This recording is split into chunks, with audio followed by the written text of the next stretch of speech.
Isabel Allende, Afrodita. La buena mesa. Quienes escriben de cocina provienen naturalmente de una larga tradición de refinamiento culinario. Han nacido y crecido en sitios evocativos, como la campiña francesa o una villa de Italia, donde sus madres y abuelas cultivaban un arte tan delicado como suculento.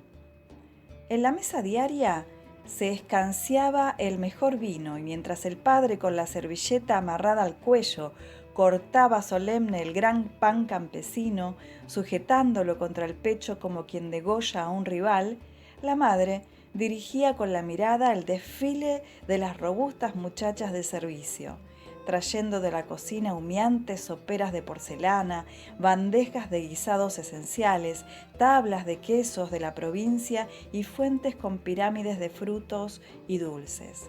Eran festines cuantiosos que reunían a la familia en la lenta ceremonia de cada comida.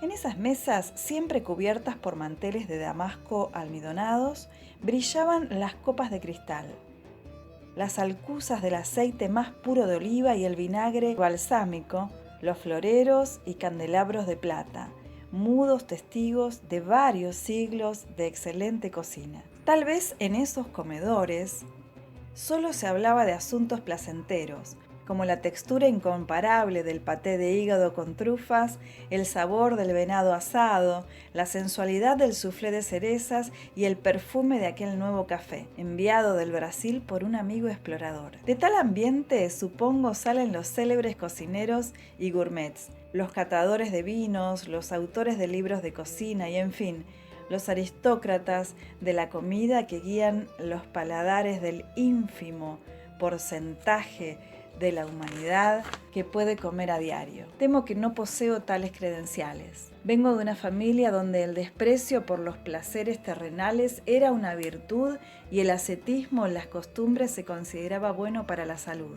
Los únicos valores aceptables eran los de la mente y en ciertos casos los del espíritu. Mi abuelo, quien vivía fascinado por los adelantos de la ciencia y la tecnología, ignoró olímpicamente el agua caliente y la calefacción hasta mediados del siglo XX. En su caso se trataba de arrogancia. Él se situaba por encima de la comodidad y otros caducos hábitos burgueses. Pero otros miembros de nuestro clan adoptaban la misma actitud por razones de santidad, locura, avaricia o simple distracción como mi abuela. Mientras otras damas de su edad y categoría velaban por los detalles hogareños y el comportamiento de sus herederos, la mía se ocupaba de aprender a levitar. Mis primeros años junto a ella deben haber sido muy felices, pero en mi memoria prevalece la época posterior de su muerte, cuando la casa perdió la luz y la alegría. Recuerdo un caserón sombrío, donde reinaba mi abuelo como un Zeus severo, aunque siempre justo, en medio de incontables parientes, protegidos y empleadas que, como personajes de novela, paseaban en esas habitaciones de techos altos, cada uno con sus dramas, pasiones y excentricidades. La ausencia de mi abuela dejó un vacío tremendo que hasta el día de hoy, en pleno otoño de mi vida, aún me duele. Era una mujer legendaria, de quien se cuentan anécdotas improbables, que pasó su existencia en un plano intermedio entre la realidad y el ensueño, más preocupada de fenómenos extrasensoriales y obras de caridad que de las groseras realidades de este mundo. Las labores domésticas o los afanes de la maternidad le interesaban poco. Delegaba esas responsabilidades en las numerosas nanas, que nunca faltaron a su servicio. Tal como mi abuela se ponía cualquier prenda que tuviera a mano, indiferente a la moda o al clima, igual comía lo que le pusieran delante. El tema de los alimentos, como tantos otros concernientes al cuerpo y sus funciones, le resultaba de mal gusto, por lo tanto no se mencionaba en su presencia. Eternamente inapetente se sentaba a la mesa por hábito, con la mente puesta en los traviesos fantasmas que solían visitarla en sus sesiones semanales, o concentrada en recibir los mensajes telepáticos de sus amigas espiritistas. En su rostro demasiado pálido destacaban grandes ojos negros que le daban un aire de ausencia, Por lo mismo sorprendían su risa fácil y su sentido de la ironía.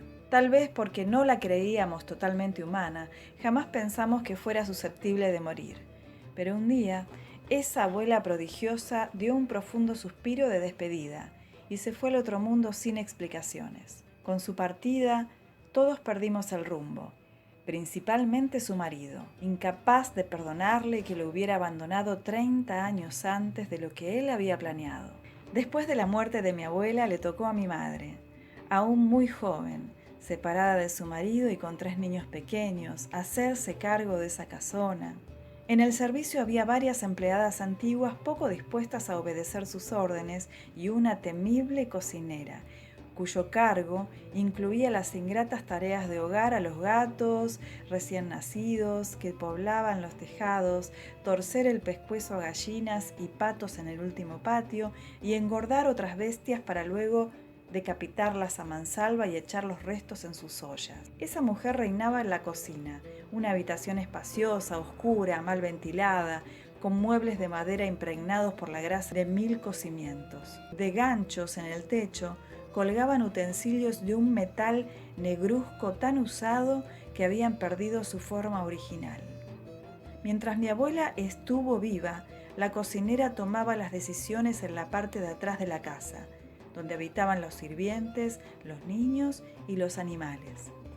Nadie se habría atrevido a contradecirla y mucho menos a hacer un comentario crítico sobre sus dudosos guisos. De diario servía contundentes platos de la cocina chilena que preparados con amor son deliciosos, pero que ella convertía en mazamorra de internado. Legumbres, mañana y tarde, rústicas cazuelas y sopas, pesados pasteles de papa o maíz, predecibles estofados de carne y de postre siempre aquel dulce de membrillo elástico como panza de sapo, cuya preparación era una ceremonia estival en la que participaban todas las criadas, enguantadas y con las caras protegidas por pañuelos, revolviendo por turnos el caldero de cobre donde hervía aquella mezcolanza. Si se trataba de agasajar invitados, la cocinera abría de mala gana un frasco de castañas en almíbar y se dirigía llave en mano a la bodega para elegir el vino correspondiente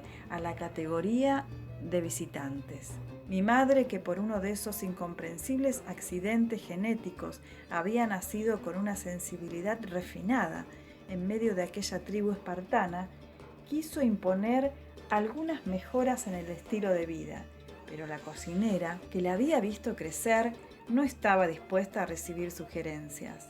Una guerra sorda se estableció entre las dos. Mi madre se esmeraba por modernizar las costumbres de la familia, mientras la otra se aferraba a sus antiguas manías con el apoyo tácito de los varones de la casa, quienes no tenían intención de complicarse la existencia con ideas afrancesadas. En lo concerniente a los alimentos, mi abuelo sostenía posiciones inexpugnables. No probaba nada nuevo, no mezclaba ingredientes. Había que servirle los huevos de la tortilla española en un plato y las patatas en otro. Echaba sal y picante a cucharadas en los guisos antes de probarlos, porque suponía que era bueno para los intestinos. Los postres le parecían afeminados, y en vez de vino tomaba grandes vasos de ginebra con la comida. Cuando uno de mis tíos volvió de la India convertido en faquir, vestido con un taparrabos y masticando cada bocado 60 veces, mi abuelo encontró el pretexto perfecto para no comer en la casa.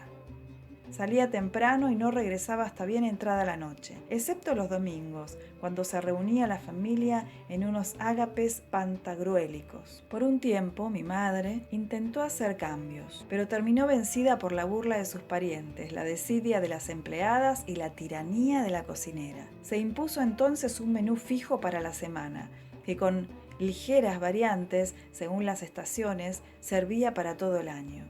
No había sorpresas, excepto las empanadas y los pasteles del domingo y los días de fiesta. A este régimen se suma el hecho de que me eduqué en colegios ingleses, donde la comida abominable formaba parte del método didáctico para fortalecer el carácter del alumnado. Había una conmovedora claridad en los principios morales de los colegios ingleses de entonces. ¡Ay, la sopa de los jueves! Era un líquido turbio donde flotaban trozos indeterminados y grises, tal vez las sobras de la cocina de los últimos días.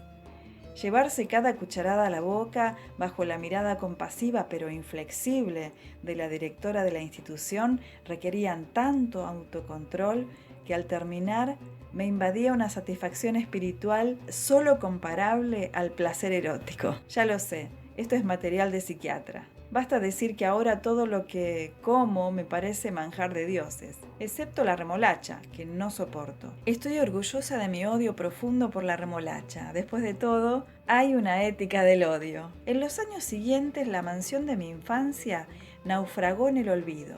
Murieron la feroz cocinera y buen número de mis extraordinarios parientes.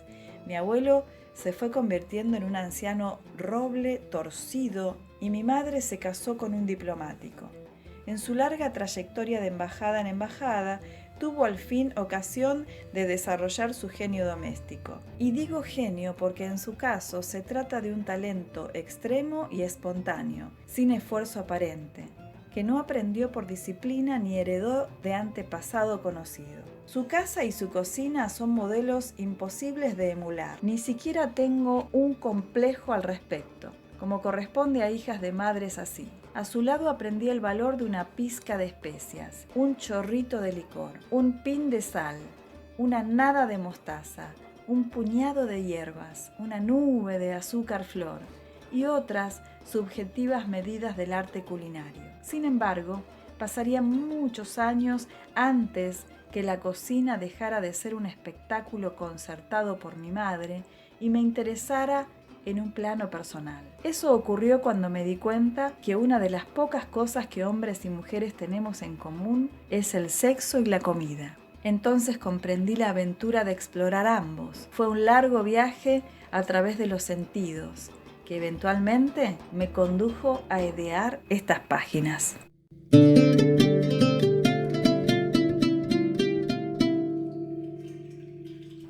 Afrodita, libro de Isabel Allende. Voz, imágenes y edición Silvia Marchant. Música Amazing Oriental.